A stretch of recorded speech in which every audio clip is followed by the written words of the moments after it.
पे क्यों ऐसे टॉर्चर कर रहे हैं या फिर ऐसे जोर जबरदस्ती क्यों है। बहुत सारे लोगों को ये मिसकंसेप्शन है कि बस मुस्लिम में नहीं, ये दूसरे धर्म में भी, हिंदुइज्म में मिलेगा। इससे हमको मोटिवेशन मिलता है कि हम गरीबों को मतलब हेल्प कर सके, मेडिकल बेनिफिट हो, साइकोलॉजी। काफी सारे जो नॉन मुस्लिम ये क्वेश्चन ऑब्जेक्शन करते हैं कि मुसलमान पे टॉर्चर किया जाता है।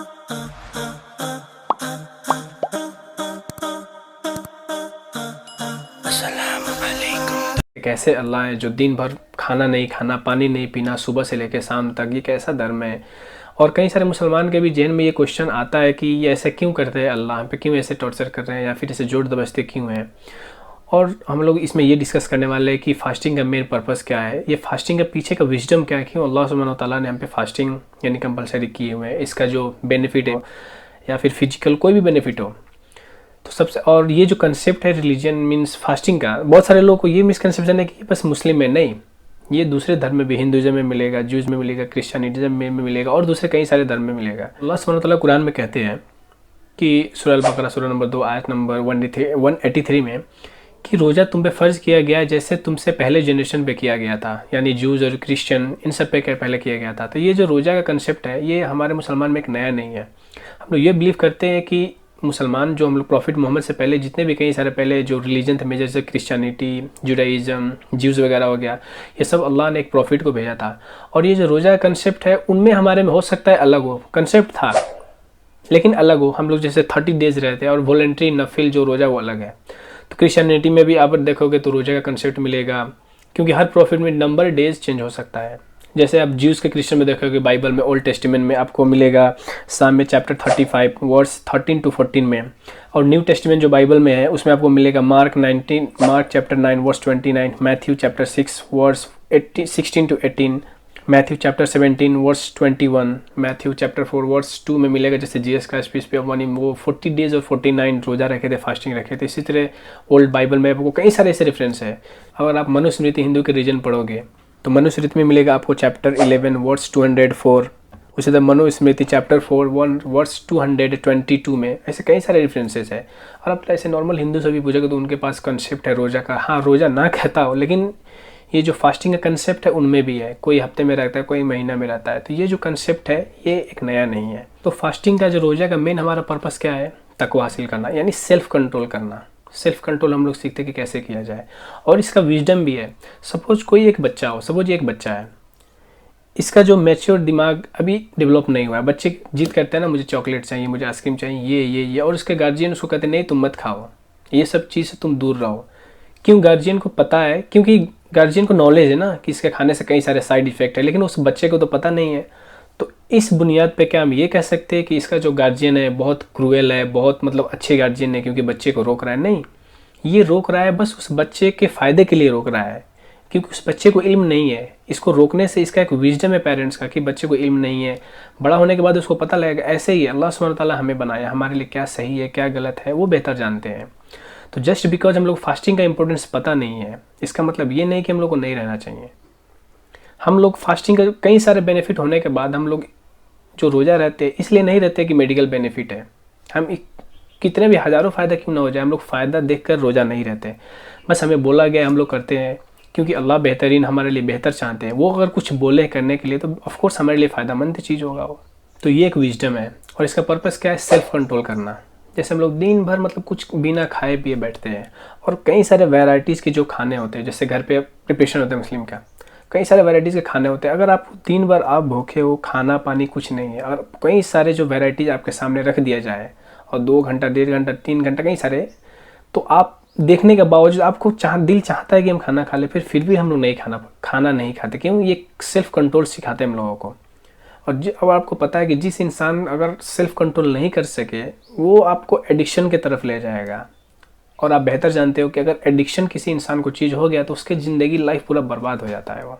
इसलिए साइंस भी ये कहता है कि अगर आप खाने पे कंट्रोल कर लो तो आप कई सारे चीज़ पे कंट्रोल कर सकते हो। देखो, अगर आप जब को भूख लगता है तो आपको भूख लगने के बाद आपका डिज़ायर जो होता है बहुत ऐसे चीज़ का वो कम हो जाता है। फॉर एग्जांपल, मुझे आज भूख लगा हो, दिन भर खाना नहीं खाया, तो वो इंसान कहीं पे नई मौज मस्ती करने या फिर फालतू का टाइम वेस्ट करने नहीं जाएगा, इन चीज़ों से वो बचता है। और जब हम हंग्री होते हैं, भूख लगता है, तो हमारा डिज़ायर क्या होता है, उस वक्त डिज़ायर कम हो जाता है। इसलिए प्रॉफिट मोहम्मद सल्लल्लाहु अलैहि वसल्लम सहीह बुखारी में कहते हैं हदीस नंबर 5066 में कि अगर तुम में से कोई एलिजिबल हो जो शादी करना चाहे, अगर उसका सेक्सुअल डिजायर ज़्यादा हो तो वो क्या करे, अगर तुम्हारे पास मालदार पैसा है तुम शादी कर लो, वरना तुम क्या करो, फास्ट करो, रोजे रखो। क्यों? क्योंकि ये जो डिज़ायर्स है इसको कंट्रोल करता है वो। तो किस पे रोज़ा फ़र्ज है? सबसे पहला है कि वो मुसलमान होना चाहिए, वो एक जवानदान और हेल्दी और तंदुरुस्त होना चाहिए, ना कि वो पागल होना चाहिए, ना फिर वो कोई बच्चा होना चाहिए। और वो ट्रैवलिंग के टाइम पे ना हो, यानी कोई एक सिचुएशन एक जगह पर हो और कोई रुकावट ना हो। जैसे हम लोग औरतों में देखते हैं मेंस्ट्रुएशन हो गया, पोस्ट जिसको हम लोग बोलते हैं कि हैज, निफास हो यानी पोस्ट डिलीवरी पीरियड हो, तो ऐसे के लिए एग्जेम्प्टेड छूट कर दिया गया है। तो देखिए किसके लिए रोज़ा फ़र्ज़ नहीं यानी छूट है। जैसे अबू दाऊद हदीस नंबर 4401 में प्रॉफेट मोहम्मद सल्लल्लाहु अलैहि वसल्लम कहते हैं कि 3 इंसान का जो एक्शन है वो अल्लाह सुब्हानहू व तआला नहीं लिखते हैं, यानी उसका कलम उठा दिया गया हो। पहला ये है कि ल्यूनेटिक, यानी कोई पागल इंसान जिसको अपने कॉन्शियस लेवल उसको पता नहीं, पागल में कोई गलत काम कर देता है, कोई ये काम, जो अब उसको नफ्स पे खुद कंट्रोल नहीं, वो क्या कर रहा है सही है गलत उसको पता नहीं, तो अल्लाह सुब्हानहू व तआला उसके लिए छूट दे दी है। दूसरा, जो इंसान सोया हो, यानी कोई इंसान सोने के बाद उसको पता नहीं होता क्या कर रहे हैं नहीं कर रहे हैं, कोई गलती काम कर दे सोने में कोई एक्शन में, तो उसका गुनाह माफ़ है। और तीसरा, वो लड़का जो एज ऑफ प्यूबर्टी यानी जवान ना हो जाए उसके लिए माफ़ है। और ट्रैवलर जो कोई सफ़र में जा रहा हो तो उसके लिए चॉइस है, या फिर आप रोज़ा रह सकते हो तो रह लो, वरना आप नहीं रहो, ये एक चॉइस है। कोई बुज़ुर्ग मर्द और औरत जो ओल्ड एज में हो, जिसको प्रॉब्लम हो, कोई डिजीज़ से सफ़र कर रहा हो जो इनक्योरेबल हो, यानी उसको क्योर नहीं किया जा सकता, उसके लिए रोज़ा छूट है। जैसे कोई मरीज इंसान, अल्लाह सुब्हानहू व तआला कुरान में कहते हैं सूरह अल बकरा सूरह नंबर 2 आयत नंबर 185 में कि अगर तुम मरीज हो, सिक हो तो रोज़ा मत रहो, लेकिन उसके बाद रमज़ान के बाद जब ठीक हो तो उसको मेकअप करो, जो तुम रोज़ा छोड़े हो उसको कवर करो। लेकिन ये भी कहते हैं कि रोज़ा रहना सबसे बेहतर है अगर तुम्हें पता होता तो 7 चीज़ ऐसे है जिससे रोज़ा टूटता है। पहला है कि इंटरकोर्स, यानी हस्बैंड वाइफ में फिजिकल रिलेशन करना। दूसरा, मास्टरबेशन। तीसरा हो गया खाना पीना, और इसमें खाना पीने में कुछ भी आ सकता है, एंड कुछ भी अगर आप सॉल्व कर रहे हो न्यूट्रिशन चीज़ है या फिर, तो उससे आपका रोज़ा टूट जाएगा। और 5वां पॉइंट है कि कपिंग करना। छठा है जानबूझकर उल्टी करना, वोमिटिंग करना। अगर कोई इंसान जानबूझकर कर रहा है, नेचुरली आ गया तो उससे रोज़ा नहीं टूटा, लेकिन जानबूझकर आए तो उससे रोज़ा टूट जाता है। और 7वां है यानी कि निफास और मेंस्ट्रुएशन। फास्टिंग का जो अलग बेनिफिट ये भी है कि कोई इंसान जो गरीब हो, जो भूखा प्यासा हो, उनको हम महसूस करते हैं। जैसे हम बोलते हैं एक होता है सिंपैथी और एम्पैथी। सिंपैथी में नॉर्मली क्या होता है कि सपोज आप खाना खाकर निकल रहे हो, कोई गरीब इंसान भूखा प्यासा हो तो आपको दया आएगा, लेकिन जो पीड़ित है, जो जिसको भूख के कारण से तड़प रहा है, आप वो फील नहीं कर सकते। नॉर्मली आपको काइंडनेस शो करोगे, दुख लगेगा, लेकिन वो फीलिंग आपके पास अंदर नहीं आएगा। और एम्पैथी मतलब क्या है कि अपने आप को सिचुएशन में रखना। सपोज आप भी भूखे हो और किसी गरीब को भी देखोगे भूखे हो, तो उस वक्त जो तड़प आपके अंदर होगा उसको अंदर से आप फील कर सकते हो।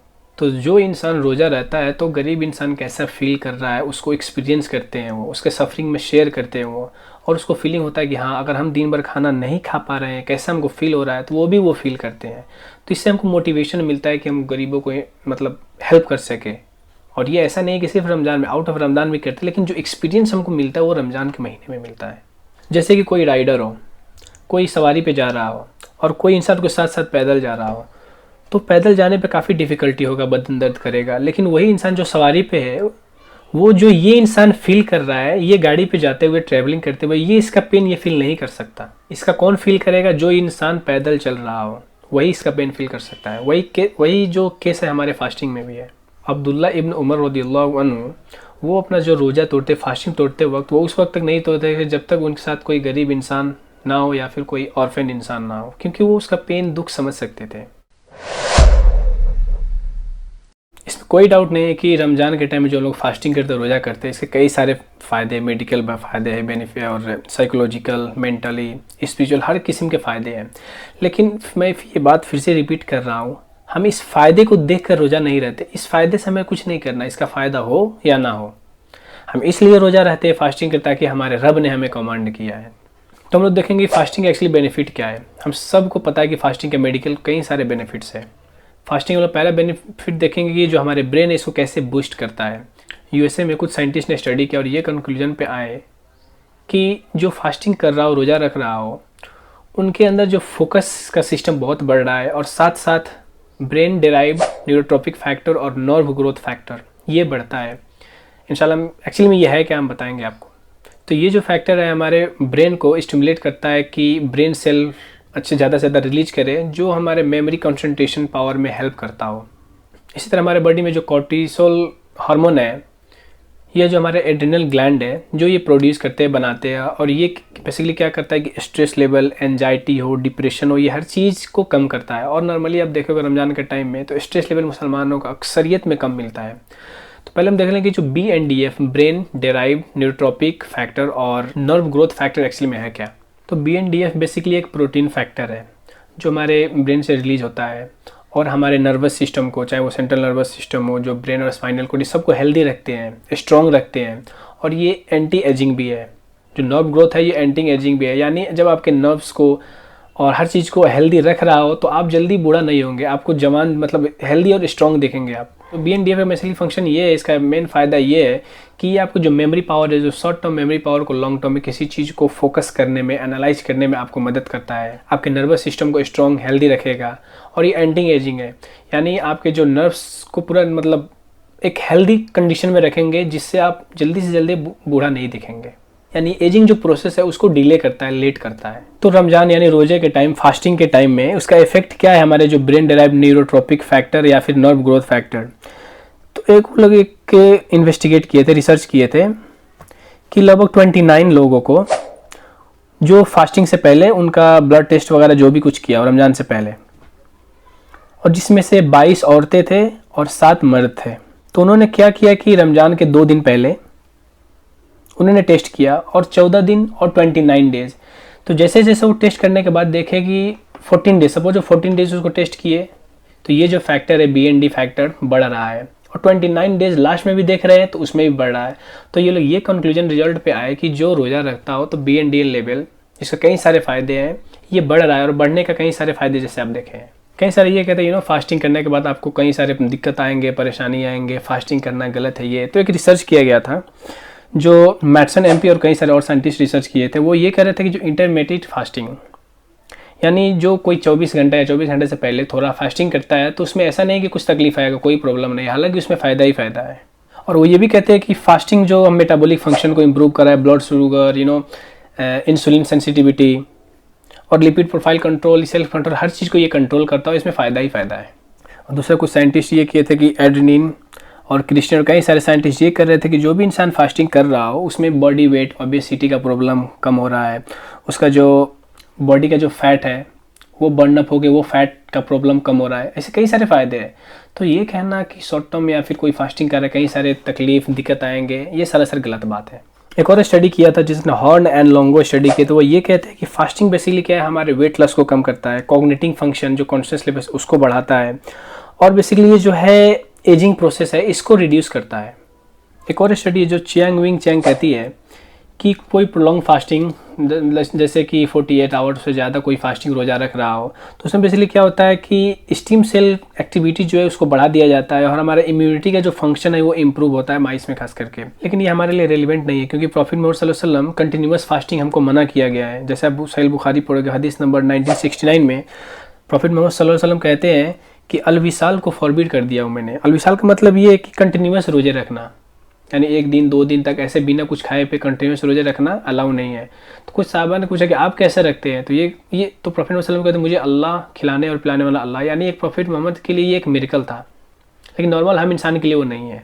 तो कंटिन्यूस फास्टिंग बिना खाना खाए पिए हुए 12 मतलब 30 घंटा 40 घंटा 50 घंटा रोज़ा रखना अलाउ नहीं है। और एक और स्टडी है जो अली रजा स्टडी में ये कहते हैं कि जो ऑटोफेजी को इंड्यूस करता है। ऑटोफेजी एक कुदरती अमल है जिसमें बेसिकली क्या होता है कि जो हमारे सेल है वो डैमेज हुआ होता है तो उसको रिसाइकिल करते हैं वो। तो इसमें हमारे जो ब्रेन है, ब्रेन के अंदर जो सेल है वो धीरे धीरे मरने लगता है, काम करना छोड़ देता है, जिसको हम लोग कहते हैं न्यूरो डिजेनरेशन इन टिश्यूज़ वगैरह में। तो जो इंसान इंटरमीडिएट फास्टिंग करता हो तो वो इसको रोकता है और इसको रिसाइकिल करता है और वो फंक्शन करने में मदद करता है। 2016 में डॉक्टर योशिनोरी ओसुमी को एक नोबेल प्राइज़ दिया गया था। उन्होंने बेसिकली क्या किया था कि ये जो ऑटोफेजी का मैकेनिज्म प्रोसेस है उसको फाइंड आउट किया था कि हमारे बॉडी में जो टिश्यू सेल है कैसे काम हो रहा है। ऑटोफेजी बेसिकली एक नेचुरल प्रोसेस है जिसमें हमारे बॉडी का जो होता है ओल्ड और डैमेज सेल्स वगैरह या कोई प्रोटीन है या कोई टॉक्सिन है इसको रिसाइकिल करता है, उसको रिफ्रेश करता है, एक नया बनाता है। आम जबान ले टर्म सिंपल लैंग्वेज में आप समझोगे तो ये हमारे घर के जो सफाई करते हैं ना वो एक प्रोसेस है। इसी तरह ये एक बॉडी का सफाई कर रहा है वो। और ये जो ऑटोफेजी बेसिकली ये होता कब है, जब इंसान भूखे प्यास के टाइम में उस वक्त होता है, कैलोरी का पाबंदी कम हो जाने के बाद उस वक्त होता है, और जो इंसान कोई फास्टिंग कर रहा हो, रोज़ा रख रहा हो, इस वक्त होता है। तो इसके कई सारे और बेनिफिट्स हैं, लेकिन हम इस बेनिफिट के लिए नहीं करते हैं, क्योंकि हमारा जो बेनिफिट, मेन बेनिफिट है वो आखिरत में है। फास्टिंग का एक ये भी बेनिफिट है कि आप जो गलत आपका हैबिट है उसको आप डिच कर सकते हो, रोक सकते हो। नॉर्मली हम लोग क्या करते हैं, फास्टिंग रात में तो नहीं करते, दिन में करते हैं। और कोई चीज़ गलत हैबिट को तोड़ना अगर ग्रुप में तोड़ रहे हो तो और बेटर है। तो जैसे कि हम लोग फास्टिंग के टाइम हम लोग गाली देना अलाउ नहीं है, फाइटिंग करना अलाउ नहीं है, गलत बात, झूठ बात बोलना, ये कुछ अलाउ नहीं है हमारे में।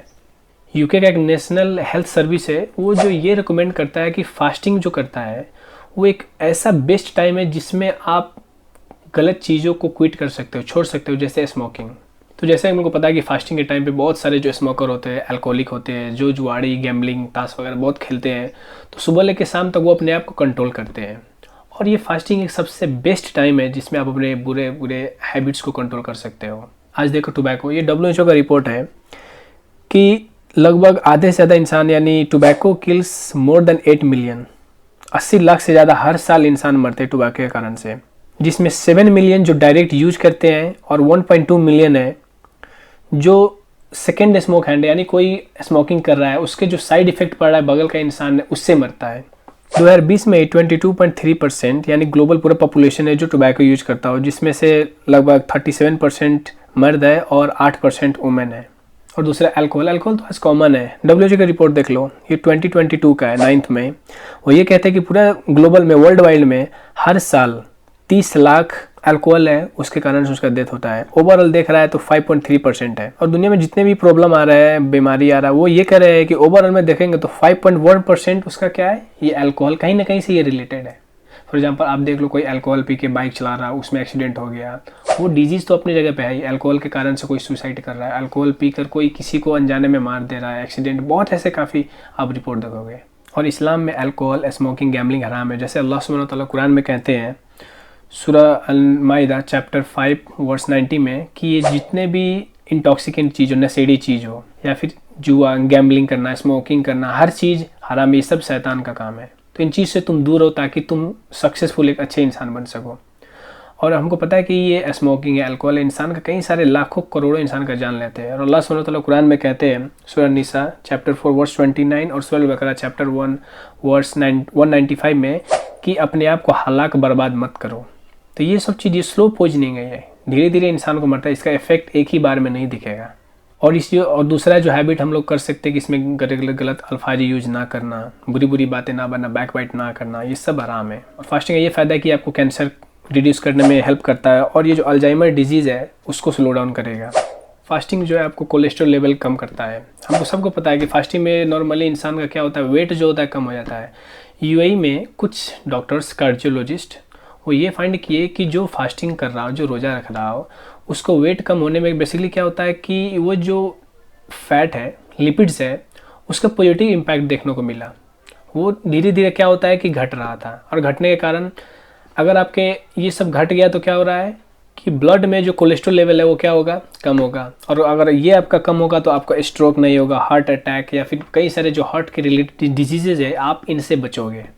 तो ये जो 30 डेज़ का जो प्लान होता है, रमज़ान में जो हैबिट होता है, अगर इसके बाद भी हम लोग हेल्दी डाइट ले तो ये ऐसे ऐसे कई सारे खतरनाक बीमारियों से बचेंगे हम लोग। ये एक्चुअली जो बॉडी के अंदर डिटॉक्सिफिकेशन को प्रमोट करता है। इसका और फ़ायदा है कि हमारे बॉडी के अंदर जो टॉक्सिक है, पॉइजन है, उसको बॉडी से ख़त्म करता है।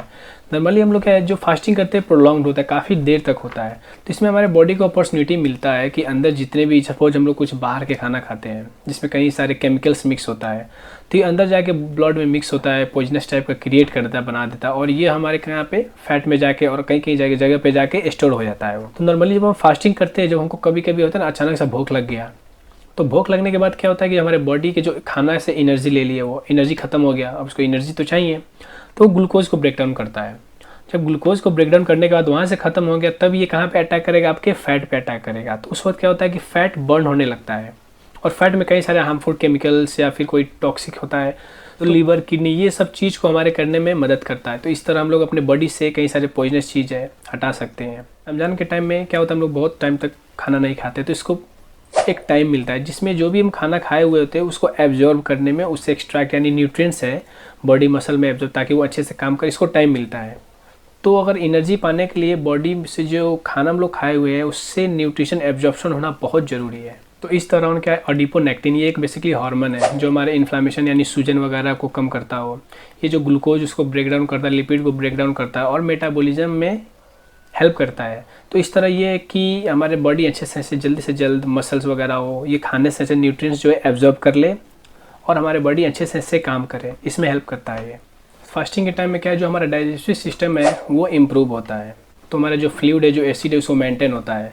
लेकिन ऐसा ये नहीं कि अगर कोई इंसान फास्टिंग कर रहा हो तो इसका मतलब ये नहीं कि जो एसिड रिलीज सेक्रेट हो रहा है वो कम होगा। यानी जो हमारे स्टोमक में जो एसिड का प्रोडक्शन हो रहा है ऐसा नहीं कि कम होगा, प्रोडक्शन होता रहेगा। इसलिए जो पेप्टिक अल्सर है, जिसको पेप्टिक अल्सर का बीमारी हो, तो उसको कहा जाता है कि स्कॉलर्स लोग कि इसको से रोज़ा नहीं रखना चाहिए। तो मतलब कि उसका जो कंडीशन देख के बोलता है क्या है कैसे है। और कुछ स्टडी ये भी कहता है कि जो फास्टिंग करता है वो इस चीज़ को प्रोमोट करता है, यानी हेल्दी रखता है। जैसे इन्फ्लामेटरी डिजीज़ वगैरह हो गया, जो सूजन वगैरह, स्किन का प्रॉब्लम है, एलर्जी है, आपके जो गैस्ट्रो इंटेस्टिनल ट्रैक है उसमें अल्सर हो गया, सूजन हो गया, ये इस चीज़ को प्रमोट करता है, यानी इस चीज़ को स्टॉप करता है। और हेल्दी जो फास्टिंग पर्सन है इस चीज़ को रोकता है और इस चीज़ को हेल्दी रखता है। फास्टिंग बेसिकली ये हेल्दी डाइट को प्रमोट करता है। किसी को ब्लड शुगर है, ब्लड शुगर को कम कर देता है। किसी को हाई ब्लड प्रेशर है वो कम करेगा। जो हमारा फैट है, सबसे मेन इसका मेन ये पॉइंट है कि फैट को ब्रेक डाउन करता है।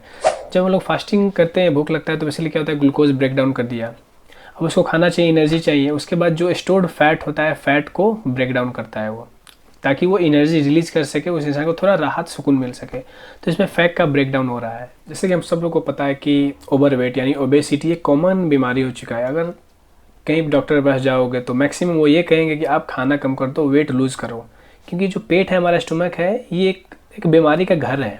तो जो भी इंसान अगर फास्टिंग करता हो तो उसका वेट कम होता है, ओबेसिटी से बचता है। और एक रिपोर्ट है रॉयटर्स का, वो ये कहते हैं कि 2035 तक जो हमारा पॉपुलेशन है, आधे से ज़्यादा पॉपुलेशन ओवरवेट गेन कर लेंगे, इसका शिकार हो जाएंगे ओबेसिटी का। पर अल्हम्दुलिल्लाह इस्लाम में इस ओबेसिटी, इस मोटापन का सॉल्यूशन है।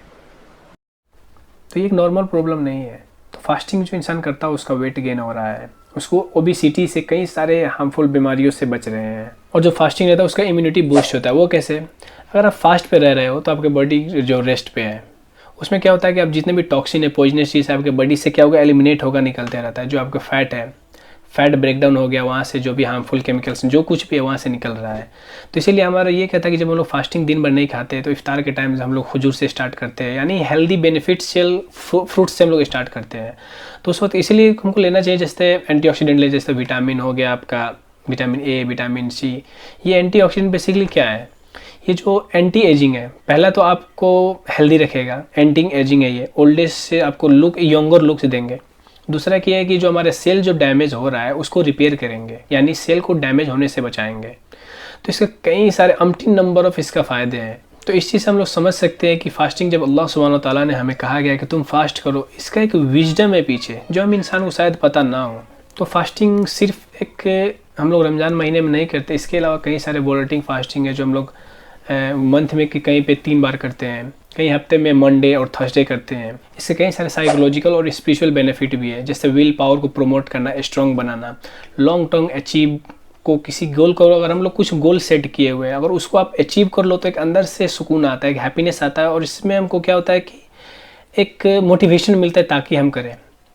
तो ये जो 1 मंथ का गैप है, हम लोग कई सारे गोल्स बनाते हैं कि हमको इसको अचीव करना है, और किसी आप गोल्स को अचीव कर लो लॉन्ग टर्म के बेस पे, तो आपका एक मेंटालिटी बन जाता है कि हाँ आप दूसरी चीज़ भी कर सकते हो। तो ये एक अच्छी हैबिट बनाते हैं हमको। इसमें हमारी जो मूड लेवल है, मूड को अपलिफ्ट करता है। इसमें हमारी जो सेल्फ स्टीम है उसको बूस्ट करता है। जब हम लोग रिवार्ड, जब हम लोग इफ्तार करते हैं, हैप्पीनेस, सबसे बड़ा हैप्पीनेस, जब हम लोग इफ्तार करते हैं, प्रॉफिट मोहम्मद सल्लल्लाहु अलैहि वसल्लम कहते हैं तिरमिज़ी हदीस नंबर 766 में कि हमारे लिए 2 खुशी का टाइम है।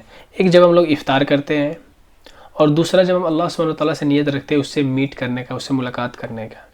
तो इमेजिन करो कि जो दिन भर भूखे प्यासे है, जब उसके सामने कई सारे खाना ला दे तो कितना हैप्पीनेस होता है। तो ये हैप्पीनेस जो एक फास्टिंग पर्सन है वही समझ सकता है। ये खजूर यानी डेट्स, इसके कई सारे मेडिकल बेनिफिट्स है।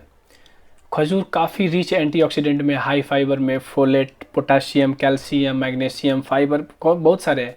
अब बेसिकली किसी को डायरिया है तो उसमें जो फाइबर होता है वो उसको प्रिवेंट करने में काम देता है। और ख़ास करके प्रेग्नेंट वुमेन के टाइम में जब कई सारे ब्लड लॉस हो जाते हैं तो जो आयरन होता है खजूर में उसको मेंटेन करता है। एक रिसर्च हुआ था कि 2013 में जिसमें दो सौ औरत जो प्रेग्नेंट औरत थी उसको खजूर दिया गया, और खजूर देने के बाद उसको क्या हुआ कि जो उसका सर्विक्स है वो कॉन्ट्रैक्ट होने लगा जब बच्चे निकलते हैं। बेसिकली क्या होता है कि ऑक्सीटोसिन जो पिट्यूटरी ग्लैंड यानी जब डिलीवरी बच्चे का होता है तो वो एक न्यूरोट्रांसमीटर जो मैसेज भेजता है ब्रेन को, और ब्रेन पिट्यूटरी को ऑर्डर देता है कि तुम ऑक्सीटोसिन, ये एक नेचुरल हार्मोन है जो आसानी इसमें कॉन्ट्रैक्ट करता है और बच्चे अच्छे से आसान पैदा हो जाए, उसको तकलीफ पेन ना हो, स्मूथली हो जाए। तो इसी तरह खजूर भी यही इसका फंक्शन काम करता है। खजूर खाने से जो कंट्रैक्शन होता है स्मूथनिंग होगा, वहाँ से बच्चे आसान से डिलीवरी हो जाएगा, नॉर्मल डिलीवरी। तो खजूर के अगर आप देखो द अनकाउंटेबल बहुत सारे फ़ायदे, जिसमें हम एक एंटीऑक्सीडेंट जो आपको जो सेल है, सेल डैमेज को उसको रिन्यू करता है, उसको अच्छा करता है, डैमेज होने से बचाता है। जैसे कि खजूर के कई सारे फ़ायदे हैं, जैसे एंटीऑक्सीडेंट जो एंटी एजिंग है, आपको जवान दिखाएगा, एंटी एजिंग। और उसके बाद और बॉडी को जो सेल, हमारे बदन के जो सेल है डैमेज होते हैं उससे प्रोटेक्ट करते हैं। इसी तरह एक वाक़या है जो Jesus Christ peace be upon him, उनके मदर तो मैरी, वो जब प्रेग्नेंट थी तो अल्लाह सुब्हानहू व तआला उनको कमांड किए थ्रू द एंजल जिब्राइल कि तुम एक रिमोट एरिया पे चले जाओ। तो वहाँ पे गई, उसका जो लेबर पेन है अचानक से बढ़ने लगा और वो क्राई करने लगी, ग्रीफ करने लगी कि मुझे पेन हो रहा है।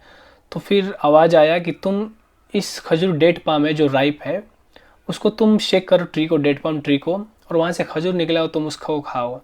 तो अल्लाह सुब्हानहू व तआला उनको बोले कि खजूर खाने के लिए वहाँ पे। इसीलिए इस्लाम में खजूर खाना काफ़ी रिकमेंडेड, इसके काफ़ी सारे फ़ायदे हैं। जैसे हम लोग रमज़ान में इफ्तार करते हैं तो हम लोग प्रॉफिट मोहम्मद सल्लल्लाहु अलैहि वसल्लम रिकमेंड करते हैं कि जब भी तुम फास्ट करो, यानी अपना फास्टिंग को जो ब्रेक करो, इफ्तार करो, तो खजूर से शुरू करो। ये मेंशन आपको जामिया तिरमिज़ी हदीस नंबर 696 हदीस है। और दूसरा ये है कि एक फजर सहरी, जो कई सारे मुसलमान इस सुन्नत को भूल जाते हैं, कि सहरी में भी हमें रिकमेंड किया गया है कि कितना अच्छा होता है कि अगर जो मोमिन मुसलमान अगर सहरी में खजूर खाते। तो ऐसे कई सारे इस्लामिक में आपको हदीस में रेफरेंस मिल जाएंगे खजूर के रिलेटेड। तो इमेजिन करो कि ये जो साइंटिफिक मिरेकल्स ऐसे कई सारे जो और ऐसे है जिस पे स्टडी किया गया है प्रेग्नेंट औरतों पे, कि इतने इतने स्टेज पे, इतने इतने मंथ पे उसको खजूर दिया गया और लास्ट में टेस्ट किया गया हो तो जब लेबर पेन घटा, स्मूथनेस अच्छे से डिलीवरी हो पाई, ऐसे कई सारे रिपोर्ट्स हैं। तो इमेजिन करो ये साइंटिफिक बेनिफिट आज रिसर्च करने के बाद पता लग रहा है, लेकिन अल्लाह सुब्हानहू व तआला कुरान में ये पहले ही मेंशन किया कि खजूर का इंपॉर्टेंस क्या है, और कई सारे हदीस रेफरेंस में है। रमज़ान महीना मुसलमान के लिए इतना ज़्यादा इम्पोर्टेंट क्यों है? आइए हम 7 रीज़न देखते हैं। पहला कि रमज़ान 12 महीना में सबसे एक होलीस्ट और पवित्र प्योर मंथ है। दूसरा, अल्लाह सुब्हानहू व तआला कुरान में कहते हैं सूरह बकरा सूरह नंबर 2 आयत नंबर 185 में कि रमज़ान एक ऐसा महीना है जिसमें कुरान नाजिल हुआ था, इसलिए रमज़ान महीने को द मंथ ऑफ कुरान यानी कुरान का महीना भी कहा जाता है, और इसमें मुसलमान पूरे महीने रोज़ा रखते हैं। तीसरा पॉइंट, इस्लाम का 5 पिलर है और 5 में से एक है रमज़ान। जैसे पहला है शहादत देना, दूसरा है नमाज, तीसरा ज़कात यानी चैरिटी, चौथा है हज, और 5वां है रमज़ान जिसमें लोग फास्टिंग करते हैं, रोज़ा रखते हैं। चौथा, रमज़ान में एक लैलतुल क़द्र रात है जो हज़ारों मंथ यानी महीने से ज़्यादा इसमें सवाब है इबादत करने में। यानी अगर आप इस रमज़ान लैलतुल क़द्र की रात में, जिसको नाइट ऑफ द पावर भी कहते हैं, कि अगर एक इबादत कोई इंसान करता है वो इक्विवेलेंट होता है, बराबर, यानी आप हज़ारों महीनों से बेहतर, यहाँ पे स्टॉप नहीं कर रहा है, यानी 83 साल 83 ईयर्स और 4 महीना इससे बेटर उसको सवाब मिलेगा। 5वां, इस रमज़ान महीने में जो भी कोई रोज़ा रखता हो या लैलतुल क़द्र नमाज पढ़ता हो आउट ऑफ सिंसियर फेथ, यानी अल्लाह से ईमान और अज्र के बदले चाहिए अल्लाह सुब्हानहू व तआला उनको दे, तो उनके पुराने तमाम गुनाह माफ़ किए कर दिए जाते हैं। नाउ 6 पॉइंट, अल्लाह सुब्हानहू व तआला कहते हैं कि इंसान जो भी तुम अच्छे काम करते हो, नमाज पढ़ना, गरीब को मदद करना, अच्छे से सलूक करना, रेस्पेक्ट करना, जो भी तुम काम करते हो वो सिर्फ तुम अपने लिए करते हो, लेकिन रोज़ा एक ऐसा चीज़ है जो सिर्फ तुम मेरे लिए करते हो और इसका अज्र, इसका रिवार्ड मैं खुद दूंगा। अल्लाह सुब्हानहू व तआला ये भी कहते हैं कि तुम जो भी इंसान अच्छे काम कर रहे हो उसका जो डीड से सवाब है उसको अल्लाह सुब्हानहू व तआला उसको मल्टीप्लाई करते हैं 10 से लेके 7 से टाइम तक। इमेजिन करो जो भी आप काम कर रहे हो वो उसका अज्र मिलेगा, रिवार्ड मिलेगा 10 to 700 टाइम। और लेकिन अल्लाह सुब्हानहू व तआला क्या कर रहे हैं कि वो तुम खुद के लिए कर रहे हो, लेकिन ये जो रोज़ा कर इसका अज्र रिवार्ड मैं दूंगा। इमेजिन करो कि अल्लाह सुब्हानहू व तआला इसका कितने रिवार्ड देने वाले हैं। और 7वां पॉइंट जो सूरह निसा में प्रॉफिट मोहम्मद सल्लल्लाहु अलैहि वसल्लम कहते हैं कि रमज़ान महीने में डेविल को उसको बांध दिया जाता है, चेंड कर दिया जाता है, जहन्नम की दरवाजे बंद किया जाता है और जन्नत की दरवाजे खोल दिया जाता है। और ये इसमें एक ऐसा महीना है जो हज़ारों महीनों से इबादत में ज़्यादा इसमें फ़ायदा है। रमज़ान महीने में कम से कम हमें इन 5 चीज़ों से बचना है। दूसरे महीनों में तो करना है ही नहीं, लेकिन रमज़ान में एटलीस्ट इससे बचना है, एनी हाउ करना ही नहीं है। और इन 5 चीज़ों में से 4 चीज़ ऐसे हैं जो हमारे टंग से रिलेटेड है। जैसे प्रॉफिट मोहम्मद सल्लल्लाहु अलैहि वसल्लम कहते हैं सहीह बुखारी में हदीस नंबर 6475 6475 में कि जो भी इंसान अगर मुझे 2 चीज़ का गारंटी दे दे कि वो इस चीज़ को नहीं करेगा, सेफ रहेगा। पहला है प्राइवेट पार्ट्स यानी शर्मगाह, और दूसरा है वो अपने टंग यानी इस जुबान को अच्छे से यूज करे, इसको सेफ रखे, गाली बोली किसी को ना दे। अगर ये गारंटी दे दे तो मैं इस चीज़ का गारंटी देता हूँ तो अल्लाह सुब्हानहू व तआला उन्हें जन्नत देंगे। तो आइए हम पहला पॉइंट देखते हैं कि मैलिशियस गॉसिपिंग यानी यूजलेस फालतू की बातें करना। और प्रॉफिट मोहम्मद सल्लल्लाहु अलैहि वसल्लम कहते हैं सहीह बुखारी में हदीस नंबर 1903 में कि जो भी इंसान अपने गलत बात, फोर्ज स्पीच, जाली स्पीच, झूठ बोलना, गलत काम करना, ये सब नहीं छोड़ते तो मुझे कह दो उसको कि वो जो खाना मेरे लिए छोड़े ना उसका कोई वैल्यू नहीं है। तो जो हम लोग रोज़ा रह रहे, दिन भर भूख पेट मतलब खाना नहीं खा पा रहे, हर चीज़ अल्लाह के लिए रह रहे हैं, अल्लाह कर रहे हैं तो मेरे लिए रह रहे हो ना, लेकिन ये जो तुम फालतू के काम, बकवास काम, ये गाली गलौज ये सब करते हो तो तुम्हारे ये जो खाना से तुम दूर रहते हो ना, पीने से, इसका मुझे कोई ज़रूरत नहीं है।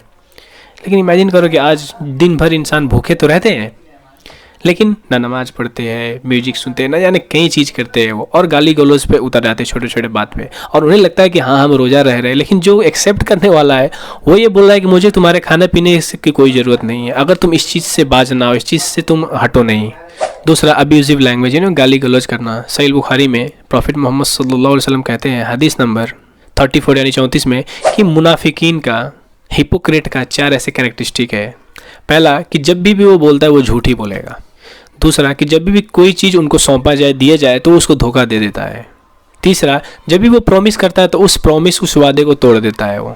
और चौथा, वो इंसान जब वो गुस्सा होता है तो गाली गलौज पे, किसी को इंसल्ट करना, किसी को तोहमत लगाना शुरू कर देता है वो। ये 4 निशानियाँ मुनाफिकीन का है, हिपोक्रेट का है। और इसमें तो रमज़ान के महीने में मैं ज़्यादा हाईलाइट इसलिए औरतें को कर रहा हूँ क्योंकि देखो वो लोग रमज़ान में इफ्तार बनाते हैं, इफ्तार बनाने के वक्त उसे गुस्सा आ जाता है, छोटे छोटे बच्चे कुछ गलत काम करते तो न जाने अब से उन कैसे कैसे गलत गलत गालियाँ देते हैं उनको, उस बच्चे को, उस पर गुस्सा हो जाता है, इरिटेट होता है तो गालियाँ देने पे उतर जाते हैं वो। तो ये जो गालियाँ दे रहे हो बच्चे को छोटे छोटे बात पे रमज़ान के होते हुए, मर्द या औरत कोई भी है, तो ये आपके जो रिवार्ड, इनाम जो अल्लाह से अजर आने वाला उसको ये इफेक्ट नहीं करता, बल्कि साथ साथ आपको सज़ा भी मिल सकता है इसके बारे में। तीसरा है बैक बाइटिंग यानी गीबत। अल्लाह सुब्हानहू व तआला कुरान में कहते हैं सूरह अल-हुमज़ा में सूरह नंबर 104 आयत नंबर 1 में बिस्मिल्लाहिर्रहमानिर्रहीम वैलुल लिकुल्लि हुमज़तिल लुमज़ा कि लानत है, कर से बर्बाद है वो इंसान जो गीबत करता हो, बैक बाइट करता हो और स्लैंडर करता हो दूसरे को यानी बदनाम करता हो। गीबत मतलब ये कि किसी इंसान, जो इंसान यहाँ पे नहीं उसके बारे में गलत अफसुन, गलत गलत बातें बोलना, और वो अगर इंसान यहाँ पे हो और उसको बुरा लगे वो चीज़ उसके पीठ पीछे बोलना। और अल्लाह सुब्हानहू व तआला सूरह हुजरात सूरह नंबर 49 आयत नंबर 112 में 12 में कहते हैं कि गीबत करने का मतलब ये है कि इसके इक्विवेलेंट ये है कि जो इंसान अपने भाई के मरे हुए गोश्त को खाना, क्या नहीं, इमेजिन कोई किसी के पीठ पीछे बुराई कर रहा है, उसका अल्लाह सुब्हानहू व तआला एग्जाम्पल दे रहे हैं, वो इंसान ऐसे जैसे को अपने मरे हुए भाई का गोश्त खा रहा है।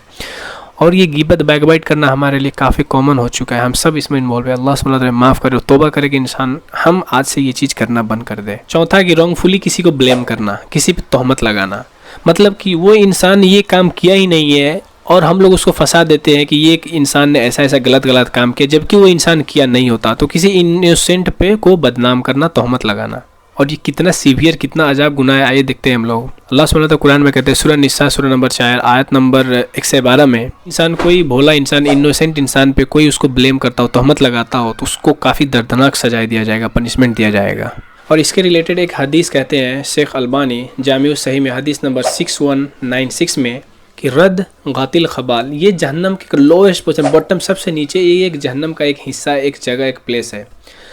तो ये इस हदीस में ये कहते हैं कि क़यामत के दिन अल्लाह सुब्हानहू व तआला अपने एक बंदे को बुलाएंगे और उस बंदे को कहेंगे कि तुमने इस दुनिया में नमाज़ पढ़ा, ये करा, बहुत अच्छे अच्छे काम किए और इसका इनाम आज मैं तुमको देता हूँ कि तुम जन्नत जाओ। फिर वो खुश हो जाते हैं। तो फिर अल्लाह सुब्हानहू व तआला ये कहेंगे कि बस तुम एक चीज़ कर दो, तुमको जन्नत नसीब है, पैराडाइज। तो वो बंदा अल्लाह को कहेगा कि अल्लाह वो ऐसा क्या चीज़ है? तो अल्लाह सुब्हानहू व तआला कहेंगे कि मेरे एक इनोसेंट, मेरे एक स्लेव सर्वेंट, मेरे बंदे जो इस दुनिया में तुम थे, तुमने उस पर एक ऐसा तोहमत लगाया था, ब्लेम लगाया था जो किया ही नहीं था, तुम उसको प्रूफ करो और तुम जन्नत में चले जाओ। इमेजिन, अब ये इंसान कैसे प्रूफ करेगा? वो इंसान जो किया ही नहीं, उसको ब्लेम किया गया है, उसको किसी गलत काम में फंसाया हो, वो जो इंसान इनोसेंट है उसको कैसे प्रूफ करेगा? वो नहीं कर पाएगा। तो फिर अल्लाह सुब्हानहू व तआला फरिश्तों को बुलाएंगे, कहेंगे इसको पकड़ो और इसको ले आके जहन्नम के आग में फेंक दो। और कहाँ फेंकना है? रदगतिल खबाल में, यानी सबसे लोएस्ट पोर्शन है वहाँ पे क्या बात किया जा रहा है। और ये रदगतिल खबाल एक कुआं की तरह होगा जिसका जो दीवार होगा वो आग से बना होगा, और ये जो जगह है रदगतिल खबाल, इसका जो वाल है वो वाल जहन्नम के आग से बना होगा। और सही मुस्लिम एक हदीस है कि ये जो दुनिया की जो आग है इससे 69 और 70 टाइम्स जहन्नम की आग ज़्यादा कड़ा होगा, ज़्यादा सीवियर हीट में होगा वो। तो ये जो गहराई है जहन्नम का, कितना गहराई हो सकता है? तो अबू हुरैरा रज़ियल्लाहु अन्हु कहते हैं कि रियादुस सालिहीन में हदीस नंबर 404 में कि जब हम लोग प्रॉफिट मोहम्मद के साथ सल्लल्लाहु अलैहि वसल्लम के हम एक ग्रुप में थे, कंपनी में थे, तो एक अचानक से आवाज़ आया। तो प्रॉफिट मोहम्मद सल्लल्लाहु अलैहि वसल्लम कहते हैं कि पता है ये जो आवाज़ किस चीज़ का आया है? तो वो बोलते हैं कि अल्लाह और आपसे बेहतर कोई नहीं जान सकता। तो प्रॉफिट मोहम्मद सल्लल्लाहु अलैहि वसल्लम कहते हैं कि ये जो एक पत्थर गिरा जहन्नम में, जो 40-70 ईयर 70 साल पहले गिरा, वो आज जहन्नम के लोएस्ट पोर्शन पे, जगह पे, बॉटम पे गिरा है। यानी 70 साल पहले जो पत्थर फेंका गया था वो आज नीचे आकर गिरा है, और गिरने के बाद जो साउंड आवाज़ आया है वो उस पत्थर की आवाज़ था। कैन इमेजिन 70 साल पहले जो पत्थर गिरा और आज गिरा हो, कितना मतलब गहराई हो सकता है वो। तो ये इंसान को जब रदगतिल क़बाल में इस इंसान को जहन्नम के आखिरी में हिस्से में फेंका जाएगा, तो उसके ऊपर हिस्से में क्या होगा कि जो प्रोस्टिट्यूट मेल हो या फीमेल हो, उसको जो पनिशमेंट दिया जा रहा होगा, तो उसके जो पीप और ब्लड, यानी पस और ब्लड जो उसके प्राइवेट पार्ट से होते हुए गुजर के नीचे जाएगा, तो वो इंसान जो नीचे होगा, जो किसी को ब्लेम किया है, किसी पे तोहमत लगाया है, जब वो भूख प्यास से होगा, तड़प पड़ा होगा, तो उसको खाना के पीने के तौर पे वही पस, कितना स्टिंजी और बदबूदार, और वो ब्लड दिया जाएगा, बोलेगा पियो, खाओ। कोई कहेगा यार कितना मतलब डिसलाइक है ना, अजीब चीज़ है, ऐसे कैसे कह सकते हैं, कितना मतलब दर्दनाक है ये वो है। तो अल्लाह सुब्हानहू व तआला ये कह रहा है कि तुम्हें ये खाना पसंद नहीं है, तुमको बुरा लग रहा है, इससे ज़्यादा मुझे बुरा लगा जब तुम मेरे एक नेक बंदे या किसी इंसान को तुम उस पर तोहमत लगाए, गलत इल्ज़ाम लगाए, मुझे इससे ज़्यादा बुरा लगा। तो मैं रिक्वेस्ट की प्लीज़ इस रमज़ान के महीने में अपने नेक जाया अमाल को ख़त्म ना करें। आप जितने इबादत करते हो रमज़ान में, रोज़े रहने में, हर चीज़ कम करो, लेकिन किसी को स्लैंडर करे, किसी पे तोहमत लगा रहे हो, तो ये आपका सब नेकी अमाल कहाँ जाएगा? क्या ही फ़ायदा हुआ रहने का? आज देखो हम तो परेशान रहते हैं कि देखते कि रमज़ान महीने में बच्चे लोग जा रहे हैं डीजे नाइट को, सुबह सुबह उठते तो म्यूजिक सुनते हैं, कार में हो म्यूजिक, हर जगह म्यूजिक। कुरान तो खैर हटा ही दो। इस रमज़ान के महीने में जो इतना नेक और पाक महीना है, इसमें हम लोग देखते हैं डीजे नाइट में जाओ, मूवीज़ देखो, दिन भर गाना सुनो, फला बैक बाइट करो, बहुत ऐसी चीज़। तो उस रोज़े अब जो खाना पीना मतलब इतने घंटे तक छोड़े, उसका क्या फ़ायदा? और पाँचवा है कि वेस्टिंग टाइम, यानी फालतू के टाइम बर्बाद करना। इसमें बहुत लोग क्या करते हैं, सपोज IPL आ गया तो बस रमज़ान के महीने में 3 घंटा 2 घंटा 1 घंटा फालतू के टाइम निकाल देते हैं IPL देखने में, गाना मूवीज़ देख के टाइम निकाल देते, दिन भर बैठ के चैटिंग करके टाइम निकाल देते, सब वेस्ट ऑफ टाइम है। आज देखो टर्की में लगभग 45,000 45 से 50 सारे इंसान मारे जा चुके हैं, उसको नसीब नहीं हुआ रमज़ान, लेकिन आपको नसीब है तो आप उसका अच्छे से यूटिलाइज़ नहीं कर पा रहे हो। ये एक ऐसा अपॉर्चुनिटी है जिसमें हमारे नेक काम 10 से लेकर 7 से गुना ज़्यादा मल्टीप्लाई किया जाता है, उससे भी ज़्यादा, जिसके इबादत में 83 या 83 साल से ज़्यादा हमको फ़ायदा मिल रहा है बस एक रात का, और हम लोग टाइम वेस्ट कर रहे हैं। इमाम इब्न जौज़ी कहते हैं कि अगर कब्र वाले को कहेंगे तुम तमन्ना और या किसी चीज़ का ख्वाहिश करो, तो वो क्या करेंगे पता है? वो कहेंगे या अल्लाह मुझे रमज़ान का बस एक दिन मुझे दे दो आप। क्यों? क्योंकि उसको पता है रमज़ान का महीने का इंपॉर्टेंस क्या है। एक दिन मतलब एक दिन में जो आप अच्छे काम कर रहे हो वो इक्विवेलेंट 83 ईयर्स, यानी 84 साल से ज़्यादा उसका फ़ायदा है। एक दिन जो काम कर रहे हो उसका अज्र आपको रिवार्ड इक्विवेलेंट। तो ये हमारे रमज़ान के लिए एक सेकेंड हमारे लिए एक इम्पोर्टेंस है इसका, तो वक्त ज़ाया ना करें। रमज़ान एक कुरान का महीना है जिसमें हम लोग को पढ़ना चाहिए, पर हम लोग शायद ही कुरान को उठाकर पढ़ते हैं, पढ़ते भी है तो समझ के नहीं पढ़ते। हम सबको पता है कि कुरान में हम लोग हर चीज़ पे मानते हैं, और हमारा एक अकीदा है, बिलीफ है कि हम कुरान के हर चीज़ पे माने। और अल्लाह सुब्हानहू व तआला कुरान में कहते हैं, सूरह अनाम सूरह नंबर 6 आयत नंबर 162 में कि कहो कि मेरी नमाज, कुर्बानी, ज़िंदगी, मौत सब अल्लाह के लिए है जो सारे जहान का मालिक है। यानी हमारे ज़िंदगी, रोज़ा, नमाज, हर चीज़ अल्लाह के लिए है। लेकिन क्या हम लोग कर रहे हैं वो? मेरा आपसे क्वेश्चन है कि अगर आप स्टूडेंट हो तो अपने कोऑर्डिनेटर हो, या फिर अगर आप कहीं पे जॉब कर रहे हो तो अपने बॉस से बना कर रखोगे या बिगाड़ कर रखोगे? कोई भी इंसान चाहेगा जो जॉब कर रहा हो कि अपने बॉस से उसका रिलेशनशिप हो अच्छा हो, बना कर रखे, वरना उसको फायर कर देंगे, बहुत परेशानी आएगी। तो हम मुसलमान मानते हैं कि अल्लाह सुब्हानहू व तआला जो पूरी कायनात का मालिक है, सबसे पावरफुल है, ऑल नॉलेजेबल है, हमारे परेशानियाँ मुश्किलात को दूर करने वाले वही हैं। तो हमें उनसे बना कर रखना चाहिए रिलेशन या बिगाड़ कर रखना चाहिए? ऑफ कोर्स बना कर रखना चाहिए। तो क्या आप बना रहे हो इस रमज़ान महीने में? जो 11 मंथ का है तो वो छोड़ी दो, इस रमज़ान महीने में क्या आप बना कर रख पा रहे हो? इस चीज़ पे थोड़ा रिफ्लेक्ट करो, गौर व फिक्र करो।